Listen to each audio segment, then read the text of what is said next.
आपण पाहत आहात जनता न्यूज एक्सप्रेस। बाबा साहब पर की 3 मांग आपको मालूम है कि उसको जो है 8 बजे रात बाजी की है दिल्ली में बाबा साहब के महापरिनिर्वाण में वो मिल रहा है। उसके लिए अभी 1 एकड़ है। अभी बोले साहब बोल रहे थे मोदी साहब उद्घाटन में आए तो 50 लोग से ज्यादा बैठेंगे, 50 लोगों में उद्घाटन हुआ। तो 1 एकड़ ही जमीन है, पूरे 1 एकड़ में स्मारक का बांधकाम हुआ। तो अभी 8 बंगले आजू बाजू के चाहिए। अब जहां तक वो कह रहे थे केजरीवाल जी की बात, अब केजरीवाल जी का बंगला बिल्कुल सामने खाली करे और दे, पर वो बाबा साहब को फोटो लगाते हैं। और इसीलिए मैं कहता हूँ, आप टीवी पे देखते हो इधर भगत सिंह, इधर बाबा साहब, बीच में केजरीवाल भाषण करते हैं। और वो बंगला वो 8 साल हो गए वो बंगला में रह रहे। भाई तुम दूसरे बंगले में रह लो, पर वो तो खाली कर दो ना। लेकिन मैं जैसे बोलता हूँ हमेशा कि नेताओं का क्या है, बाबा साहब के कोई भी दल पे फोटो पे मूर्ति पे माला और विचारधारा पे ताला, ऐसा जो काम चल रहा है। और मैंने जैसा कहा कि बाबा साहब का मूवमेंट मिशन में तो 45 साल से काम कर जन्मभूमि महू में स्मारक बना के दिया।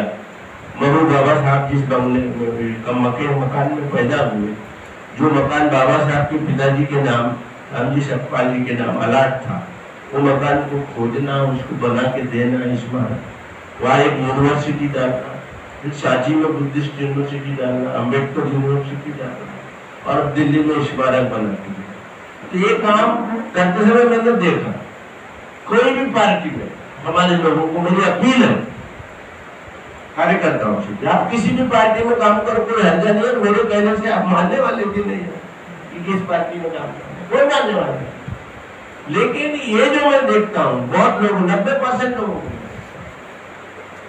समाज से ज्यादा, मैंने पत्रकारों को भी कहा, पार्टी को मान, समाज को पहले महत्व देना, सेकंड पार्टी है हमारी। भाई हम मरेंगे तो हमको कंधों के शमशान घाट तक कौन ले जाएगा, हमारा अर्थी कौन सजाएगा, हमें नहलाएगा धुलाएगा, कफन कौन डालेगा, शमशान घाट कौन जाएगा। आपका अर्थी, आपका जो है अस्थि संचय करना, इकट्ठा करना, फिर उसको नदी में बहाना, ये काम वो आपका पार्टी का आदमी आप करेगा क्या? ये तो समाज के ही लोगों को करना है ये काम। तो इसीलिए जो मैं देखता हूँ कि पार्टी से, समाज से ज्यादा पार्टी को महत्व देना, और अपने बाप बाबा साहब से ज्यादा अपने पार्टी के नेताओं को महत्व देना, ये इसी मिशन को बहुत नुकसान हो रहा है। इस सामाजिक मुद्दे पे मैं दिल्ली में रह रहा हूँ, देखता हूँ कि सारे ब्राह्मण, सारे ठाकुर, राजपूत, सारे बनिया अपने मुद्दे पर सारी पार्टी छोड़ के एक स्टेज पे आते।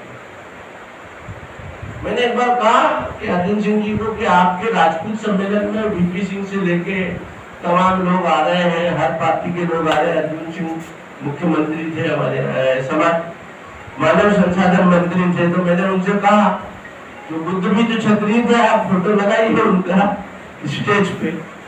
तो उन्होंने नहीं लगाया।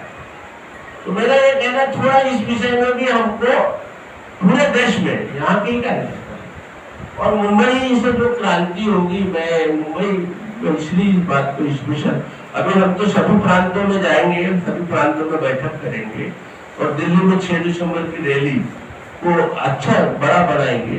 लेकिन मैं 26 अलीपुर रोड की एक बात कह रहा हूँ। अभी 15 को परसों हमारी दिल्ली में पूरे देश भर के दलित नेताओं की, कार्यकर्ताओं की राष्ट्रीय स्तर की मीटिंग हो रही है दिल्ली में। उसमें तय करेंगे कि 6 दिसंबर की रैली कैसी, फिर हर प्रांत में जाएंगे।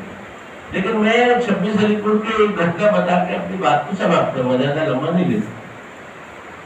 26 अलीपुर का जो बाबा साहब का महापरिनिर्वाण भूमि का बंगला था, उसमें एक बार मिलने के लिए बाबा साहब से जयप्रकाश नारायण जी आए। कौन थे जयप्रकाश नारायण जी? तो जिसने ललकारा था देश में, इंदिरा गांधी सिंहासन खाली करो, जनता आ रही। और वाकई में इंदिरा गांधी जी चुनाव हार गई, कांग्रेस की सत्ता चली गई। इतना बड़ा आदमी, और उसको जयप्रकाश जी को लोहे जी कहते हैं, समाजवाद के बिल्कुल स्तंभ, प्रेरणा। वो बाबा साहब से मिलने के लिए उन्होंने फोन किया, तो फोन लाला चंद रत्तू जी ने उठाया, उनके पीए, जिनकी गोद में बाबा साहब का देहांत हुआ। और ये मेरा सौभाग्य है कि जब वीपी सिंह जी ने अम्बेडकर फाउंडेशन बनाया था दिल्ली में 1990 में, उसमें नानक चंद्र रत्तू, मैं, सोनलाल शास्त्री और शंकरानंद शास्त्री जो बाबा साहब की शहीद थे, वो मेरे साथ कमेटी में। हमने 26 अलीपुर को जाकर उनको मना कर लेके गए, रातू जी से पूछा और आज वहाँ स्मारक बना है। तो मेरा केवल इतना है कि वो बंगले की एक घटना बता के बात खत्म करूंगा कि उन्होंने फोन किया कि मैं जयप्रकाश नारायण बोल रहा हूँ, बाबा साहब से मिलने आ रहा हूँ। उनका साहब मैं पूछ के बताता हूँ, बोले नहीं बता दो मैं आता। और वो आए बोले 26 अलीपुर के बंगले पे जयप्रकाश। तो नानक चंद्र रत्तू जी ने बताया कि बाबा साहब तो ऊपर जो लाइब्रेरी है, 2 फ्लोर का बंगला था, लाइब्रेरी में बाबा साहब जो है वहां है, आप जाके मिल लो। तो जयप्रकाश जी सीढ़ियों से चढ़ते चढ़ते दूसरी मंजिल पे, बुजुर्ग तो थे ही, पहुंचे। तो बाबा साहब किताब निकाल रहे थे, रेफरेंस देख के नोट करते जा रहे थे, ऐसे टहलते जा रहे थे वो लाइब्रेरी के बाहर। तो ये गए और बाबा साहब आगे आगे लाइब्रेरी में किताब ढूंढ रहे, रेफरेंस लिख रहे और ये पीछे पीछे। जब देख लिए कि 15-20 मिनट हो गया, बाबा साहब ने इनकी तरफ देखा भी नहीं और अभिवादन नमस्कार तक नहीं किया इनसे। बाबा साहब अपने काम में तल्लीन हो गए, मगन थे। तो वो गुस्से में आ गए और वापस जाने लगे। और वापस जाते समय उस जो सीढ़ी थी वहां से उतरने की, वो सीढ़ी में जाके बैठ गए। फिर बाबा साहब ने अपना काम खत्म किया और नीचे जाके देखे तो बोले कोई आदमी बैठा है वहां। जाके देखे तो जयप्रकाश नारायण। और ये जो बात बता रहा हूँ मैं, जयप्रकाश नारायण जी ने अपनी आत्मकथा लिखी बायोग्राफी, उसमें लिखा है ये घटना। तो बाबा साहब ने कहा, अभिवादन किया, नमस्कार किया। जयप्रकाश जी बोले अरे आप यहाँ कैसे बैठे? बोले अम्बेडकर जी, मैं 15 से 20 मिनट आपकी लाइब्रेरी में आपके पीछे पीछे घूमता रहा, आपने मेरी तरफ देखा ही नहीं। और मेरी कमर में, मैं बुजुर्ग हूँ, मेरी पीठ में दर्द हो रहा है, इसलिए मैं सीढ़ी पे बैठ गया। तो बाबा साहब ने कहा आपको इसमें जो कष्ट हुआ उसके लिए मैं आपसे माफी मांगता हूँ, लेकिन एक बात कहना चाहता हूँ। वो ये बात है कि आपकी ये जो अनुभव है आपका, ये अनुभव मैं आपको कराना था। मुझे मालूम था कि आप आए हैं, मुझे मेरे पीए ने बताया था कि आप आने वाले हैं, लेकिन मैं आपको अनुभव ये कराना चाहता था कि मैंने 15-20 मिनट आपकी तरफ नहीं देखा तो आपको कितना गुस्सा आ रहा है, कितनी पीड़ा हो रही है। और आपके लोगों ने हमारे समाज को, हमको सदियों से हमारी तरफ नहीं देखा तो हमारा क्या हाल होगा, कितना तकलीफ, कितना दुख होगा। और बोले आप यहाँ एक सीढ़ी चढ़ के आप बैठ गए तो आपकी कमर में दर्द हो रहा है, सदियों से आप हमको घर के बाहर, आंगन के बाहर बिठाते, अंदर नहीं आते, हमारी कमर का क्या हाल होगा, हमारी पीड़ा का क्या हाल होगा। ये उस बंगले की घटना बता रहा हूँ मैं आपको 26। और बाबा साहब ने हमारे लिए 4 बच्चे खोए, केवल यशवंत राव ही जिंदा रहे, बाकी रमेश, गंगाधर और राजरत्न। क्यों जी सही है, मोहित जी 4 बच्चे तो खो दिए हमारे।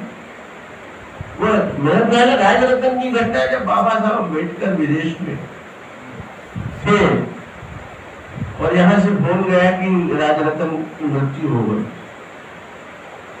चिट्ठी गई बाबा साहब को, तार गया। तो बाबा साहब ने वहां से फोन लगाया और रमा जी से कहा कि तुम कैसी माँ हो, मेरा इतना सुंदर बच्चा खत्म हो गया और आपने जो है मुझे बताया नहीं। मुझे तो तार आया, मेरे दोस्त ने खबर दी। तो बोले बाबा साहब आप वहां एक डिग्री लेने गए हो, बहुत पढ़ाई करने के लिए गए हो, अगर मैं अपने बच्चे के बारे में बताती तो आपको पढ़ाई छोड़ के आ जाते। तो मेरे ध्यान में ये जो थे, मेरे एक बच्चे का मेरे को मोह नहीं था, मेरे को जो मोह था मन में, वो भारत के करोड़ों दलित बच्चों के भविष्य के बारे में मोह था। इसलिए मैंने आपको ये पूछा नहीं। ऐसी अनेक घटना है। तो मैं केवल इतना कहना चाहता हूँ कि मुंबई में चैत्य भूमि है, इंदु मिल भी मिल गई, जन्मभूमि मऊ में भी हमने बना लिए और दीक्षा भूमि भी नागपुर में है, महापरिनिर्वाण भूमि दिल्ली का भी स्मारक बना दिया हमने। यही हमारा मक्का मदीना है, यही हमारा गिरजा गुरुद्वारा है, यही हमारी काशी अयोध्या है। बाकी क्या है? आज भी जो घटनाएं हम देखते हैं अखबारों में, टीवी में या वो सोशल मीडिया में, कैसी घटनाएं इस देश में हमारे समाज के साथ। मैं जात पात को तो मानने वाला आदमी हूँ, मैं उसके सख्त खिलाफ हूँ। अब मैंने कहा ट्राइबल को भी जोड़ना है, तो मेरी पत्नी ट्राइबल है। मैंने आदिवासियों को, मेरा पूरा ससुराल जो है आदिवासी, और आप बता रहे थे अभी कि मेरे समधी जमा जाती है, मैंने बेटी मांगा है।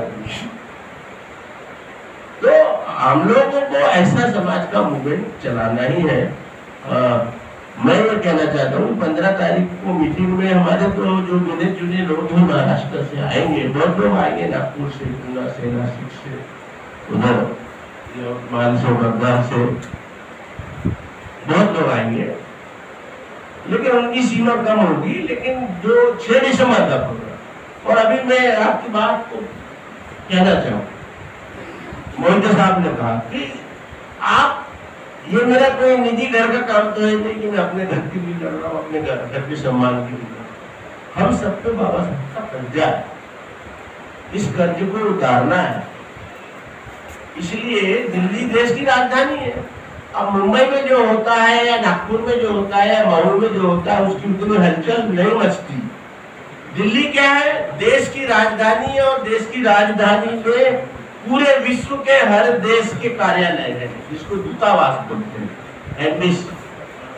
हर देश का, पूरे संसार के हर देश का ऑफिस दिल्ली में है, और दिल्ली में जो हलचल होगी उसकी चिंगारी, उसकी पूरी मैसेज पूरे भारत में है। इसलिए तो बाबा साहब का अंतिम संस्कार दिल्ली में नहीं होने दिया गया।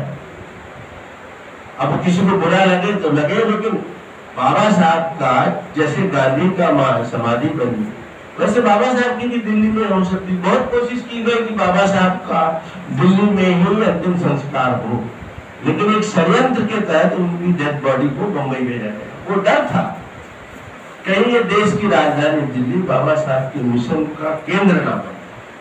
दिल्ली में लोग अगर भूल गर्जना करेंगे, दिल्ली में इकट्ठे होंगे, जैसे दीक्षा भूमि और चैत्य भूमि में होते हैं, और दिल्ली की सड़कें ऐसी हैं कि अगर 10,000 लोग भी दिल्ली में इकट्ठे हो जाए तो पूरा जाम हो जाता है। दिल्ली का ऐसा यातायात रास्ते। तो दिल्ली में एक षड्यंत्र के तहत बाबा साहब का अंतिम संस्कार नहीं होने दिया। बम्बई में हो गया, अच्छी बात है, यहाँ भी चैत्य भूमि बन गई।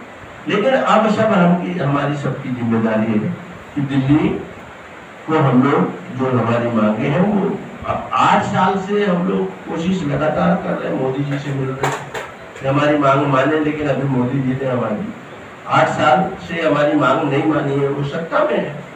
अब आठवले साहब के बारे में कहते थे, तो मैंने कहा वो राज्य मंत्री है, उनको अधिकार नहीं है, उनसे भी बड़ा कैबिनेट में मंत्री है। फिर ये जो डिसीजन लेना है वो पूरा का पूरा डिसीजन केवल प्रधानमंत्री, और हम ऐसी कोई मांग तो मांग नहीं रहे हैं। अभी गोलब साहब ने लिखा, प्रधानमंत्री हंसते हंसते इस मांग को कर सकते हैं।